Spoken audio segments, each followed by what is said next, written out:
a un nuevo encuentro de Humanos con Recursos, la primera serie de la televisión argentina dedicada exclusivamente a los temas más importantes del área de los recursos humanos. Como es costumbre, como es habitual, vamos a estar también recorriendo, reflexionando sobre las oportunidades laborales y el mercado del empleo. Pero fundamentalmente, como siempre, vamos a intentar acercar, poner a disposición de ustedes ideas sobre lo que implica manejar gente, gestionar personas dentro de las empresas o de cualquier otro tipo de organización. En el programa de hoy vamos a hablar del liderazgo, uno de los temas centrales en las políticas de recursos humanos en las empresas. Ahora, ¿qué es el liderazgo? Bueno, se puede entender como aquella capacidad que tiene una persona para influir en otra o en un grupo de personas en una compañía. En los últimos años es indudable el impacto que tiene un buen líder en la construcción de empresas más exitosas. Figuras como Steve Jobs con Apple o Bill Gates en Microsoft o en otras épocas Jack Welch en otras compañías dan prueba de ello. Ahora, ¿cómo hace una compañía para formar buenos líderes? ¿Y todos pueden serlos? Naturalmente, en una empresa, a medida que un profesional va escalando posiciones y va creciendo, tiende a tener gente a cargo y eso implica que sea un líder. Ahora, ¿puede serlo? ¿Tiene las competencias? ¿Le han enseñado a hacerlo? Seguramente las respuestas las tendremos que entender en unos minutos nomás. Ahora, importante, distinguir lo que es un líder del liderazgo. No es ciertamente lo mismo. Dicen que el liderazgo es aquello que queda cuando un líder se va. Por eso es más importante armar una cultura de liderazgo que buscar solamente una figura, que generalmente es muy protagonista como líder. Y por último, ¿cuál es el rol del líder hoy por hoy en las empresas? Un desafío mayúsculo. La primera responsabilidad de un líder es dotar de sentido, de pasión y de propósito el trabajo de sus colaboradores. La gente tiene que encontrar sentido en lo que su líder le inspire y el sentido no está en la función, sino en lo que la persona encuentra en esa posición. Ahora, en instantes nomás, vamos a estar hablando con tres especialistas en lo que tiene que ver de liderazgo para que nos expliquen con lujo de detalle cómo es hoy la gestión del líder en las empresas en la Argentina y en el resto de América Latina.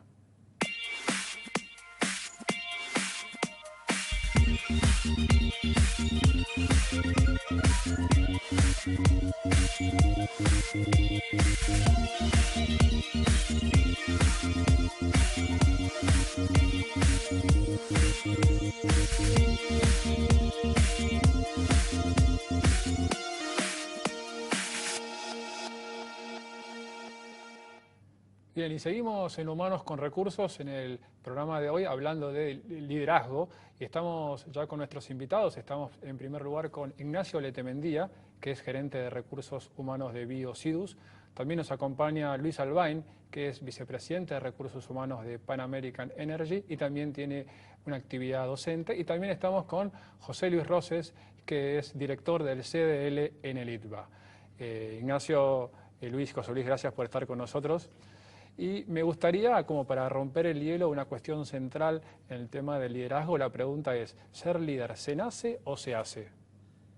Bueno, afortunadamente ser líder se hace. Si bien hay personas que tienen condiciones innatas que facilitan el proceso de aprendizaje, yo creo, y digamos lo abro también a mis colegas, creo que es posible formar líderes y esa es la buena noticia, porque si no serían muy pocos los que lo pueden ejercer.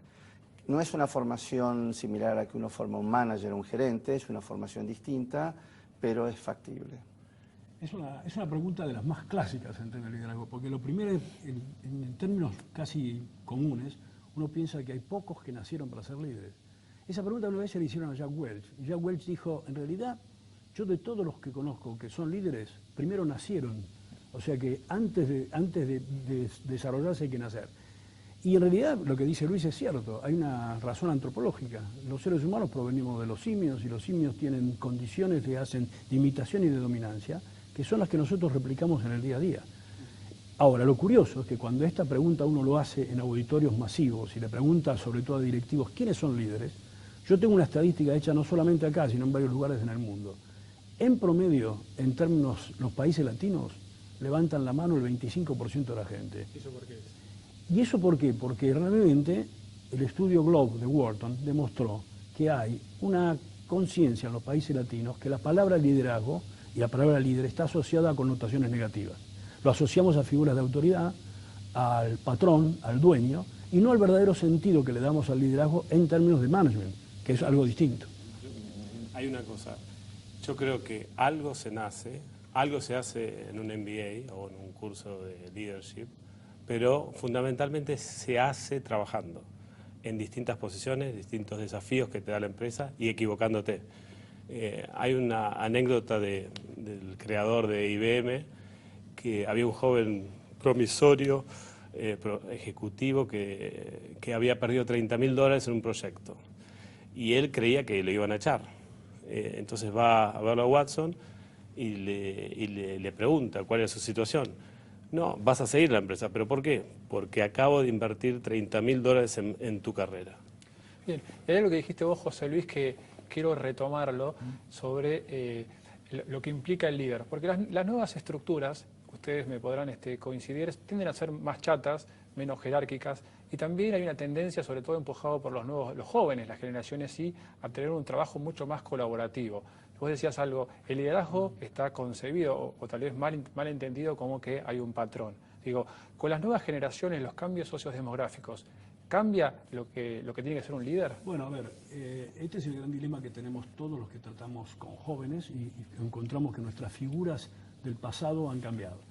Pero yo diría una cosa, cambian en formas, porque una de las cosas que es claro, que los jóvenes, si tienen algún problema con la autoridad, lo que es cierto que aceptan las funciones de liderazgo cuando esa autoridad se ejerce de una forma muy particular. En realidad lo que están en contra los jóvenes es del autoritarismo. Entonces lo que buscan generalmente es la valoración, la ejemplaridad, la posibilidad de poder orientarlos, la posibilidad de poder estar más cerca de ellos. Yo he sido hasta hace poquito, 10 años, vicerrector de una universidad. Y realmente los jóvenes no es que rechazan la autoridad, sino que realmente aceptan un modelo de autoridad distinto que es propio de estas generaciones. O sea que el desafío que tenemos nosotros en las empresas es entender esos nuevos modos. Hay un estudio muy interesante del Conference Leadership Council donde hace básicamente 40 preguntas a una población de gente que trabaja en empresas de distintas edades, distintos géneros, de distintos niveles. Y lo que encuentra es algo muy interesante, que la percepción que tiene todo ese conjunto de personas con respecto al liderazgo tiene muy pocas diferencias independientemente del género, del nivel en la organización o si corresponde a una generación Y o una generación anterior. Y las diferencias son muy pocas, y yo coincido con lo que dice José Luis. Hay mucho de matices que pueden hacer cambiar las respuestas. Por ejemplo, las generaciones más jóvenes valoran en un líder las posibilidades que le brinda de desarrollo, el feedback permanente, la posibilidad de tener objetivos y trabajar con ellos de una forma de acordarla más que de recibirlas impuestas. Bien, y hay también un tema que a mí me interesa mucho, que vos lo mencionaste, vos Luis, en el inicio, que es cuando una persona es promocionada, ¿no? La situación es, una persona es promocionada porque tiene un desempeño técnico muy bueno, ¿no? Es consecuencia de estar mucho tiempo en una empresa, 2, 3, 4, los años que hoy haya que estar, pero cuando llega a ser líder o jefe, ahí está también un punto, empieza a fallar, ¿no? Entonces tengo a alguien que tal vez es el mejor contador, el mejor generador de reportes financieros, pero después cuando tiene que conducir 1 o 2 personas, falla ¿en qué falla? Bueno, en general la falla que uno encuentra es algo que es un requisito básico del liderazgo. Son las competencias interpersonales, porque en realidad muchas veces promocionamos a la gente en función de sus capacidades y habilidades técnicas y no tenemos en cuenta que en la función del liderazgo lo más importante es el hecho de la vinculación y de la relación.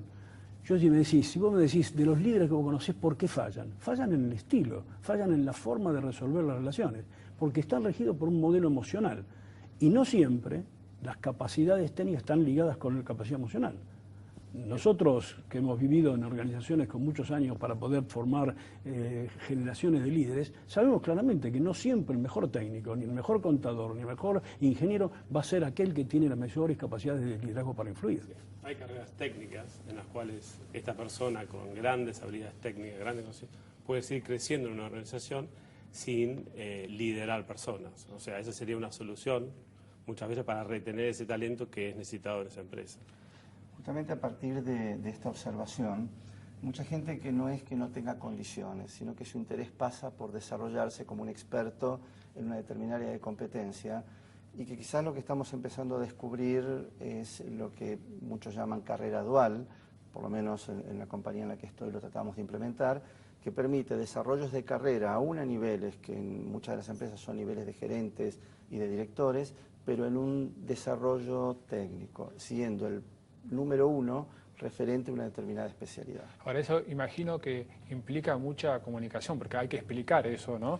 Sí, sí. Internamente a esa persona que está esperando ser promocionado o tener, o tal vez es como decís vos, es promocionado, pero no tengo nadie a cargo, y eso en el mercado tal vez se ve como que mi Sí, responsabilidad pero es menor, ¿no? Matías, hay que resolver un problema en las organizaciones. Normalmente hemos hecho las carreras que siguen el modelo piramidal pensando en que todas esas condiciones van a ser juntas.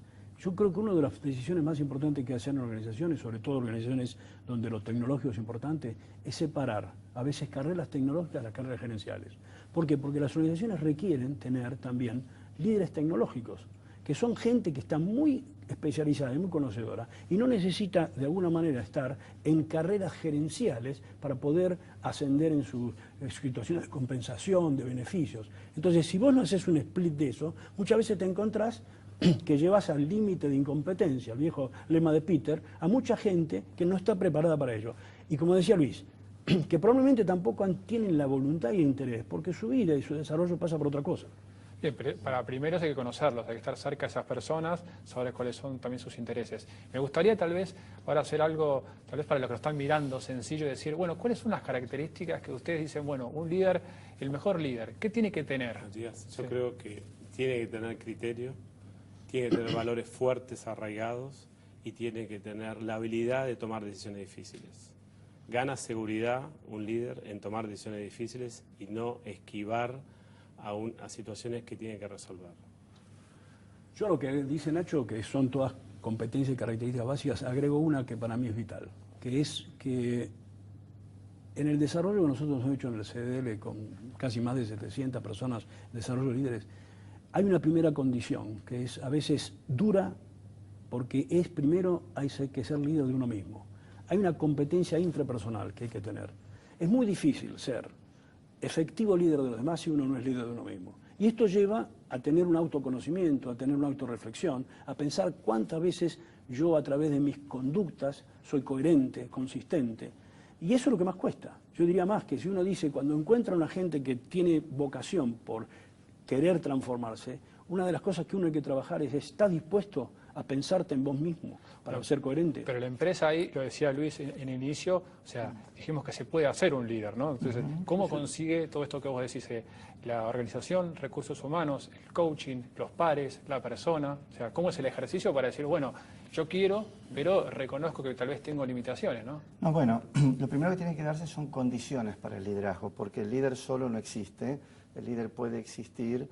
Primero tiene que tener seguidores. El liderazgo requiere seguidazgo y al mismo tiempo requiere un sustrato en el cual permita que se desarrolle ese liderazgo. Y esas condiciones son la misma organización, que permite que ciertas características que acaba de escribir Ignacio y que acaba de decir José Luis se puedan desarrollar y ejercer. Un líder es líder en tanto en cuanto lo puede ejercer. Entonces las organizaciones tienen como mandato generar los espacios para que, por ejemplo, exponer a los más jóvenes a proyectos desafiantes, darles la oportunidad de interactuar con los expertos, permitirles asignaciones internacionales o tener expatriaciones que permitan entender otras culturas. Es decir, hay una serie de factores que se tienen que dar sumado a la victoria propia que tiene que tener cada líder trabajando con él mismo. Yo creo que un líder es no solamente cuánto poder tiene ese líder, sino qué hace con ese poder. Yo creo que hay un ejemplo claro, que es Bill Gates, líder tecnológico por décadas, pero hoy por hoy es un gran líder, porque con ese poder, con esa riqueza inmensa que acumuló, hoy por hoy es un filántropo, el número uno del mundo, ha destinado porcentajes enormes de su fortuna y se ha convertido en un gran líder humano, me parece. Bien, y ahora me gustaría tal vez ver el otro lado de la moneda, ¿no?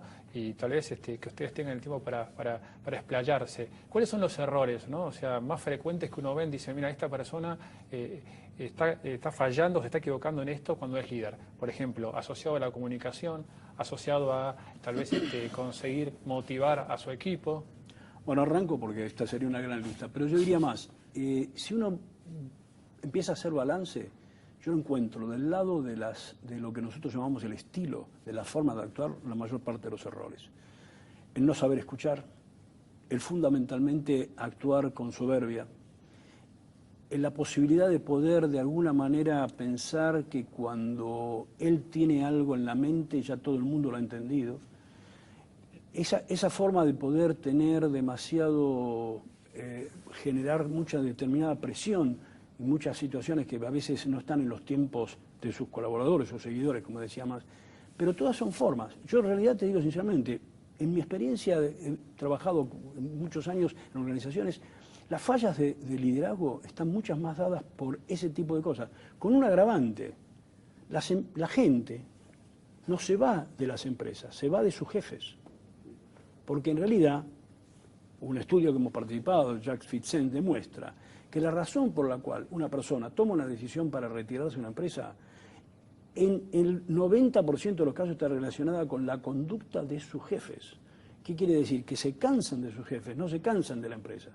Entonces es vital entender que esos errores tienen impacto no solo en los resultados, sino en la gente. Y sobre todo cuando hoy hablamos de la era del talento y buscar los talentos, en realidad lo que desgasta es pérdida de talento. A mí me gustaría mencionar un costado intercultural en los errores que puede cometer un líder, y es que justamente aquellos que trabajan con culturas distintas piensan que el liderazgo es igual en todos lados, y la percepción que tienen las distintas culturas sobre el liderazgo es totalmente diferente. En culturas o países como puede ser Rusia, uno puede tener muy buenas competencias soft o relacionales, pero si uno no tiene buenas competencias técnicas, es aceptado pero no es efectivo. Es aceptado porque el líder es nominado, pero no necesariamente es efectivo en su capacidad de influir y de persuadir. En otras culturas, voy a poner otro extremo, como es la cultura escandinava, donde las habilidades relacionales son mucho más valoradas en un líder que las habilidades técnicas, puede que uno no sea un excelente técnico, pero si tiene la capacidad de crear equipo, de transmitir visión y demás, es un líder aceptado y efectivo. Yo creo que por ahí, a nivel regional, yo creo que Argentina se parece más a Brasil, por ejemplo, que a Chile o Perú. Que son más jerárquicos, ¿no? Más tradicional, me parece. Como el mexicano también, creo. Como el mexicano. Bien, y otra pregunta que tal vez está ahí en el llano, ¿no? Es, cuando hay un grupo ya instalado, ¿el líder se debe adaptar al grupo o el grupo se adapta al líder? Y piénsalo incluso a niveles de máxima responsabilidad, ¿no? Viene un nuevo gerente general, viene un nuevo CEO y cambia todo, o no, o acá está el grupo y si él no se adapta, ¿cómo es un poco la cosa?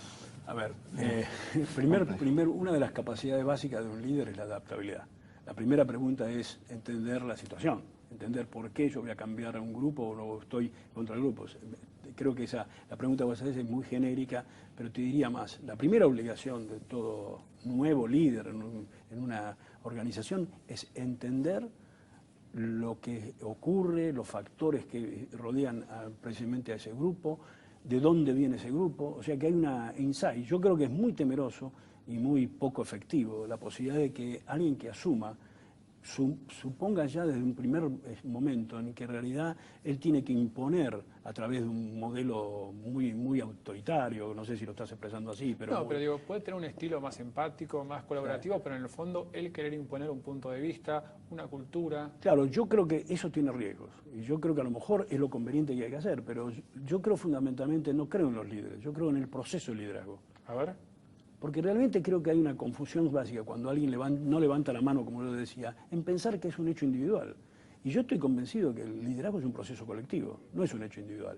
Con lo cual, ¿de qué vale alguien que muy lúcido o muy convencido de hacer algo quiera cambiar algo si realmente eso no está en la perspectiva de todos los que tienen que hablar?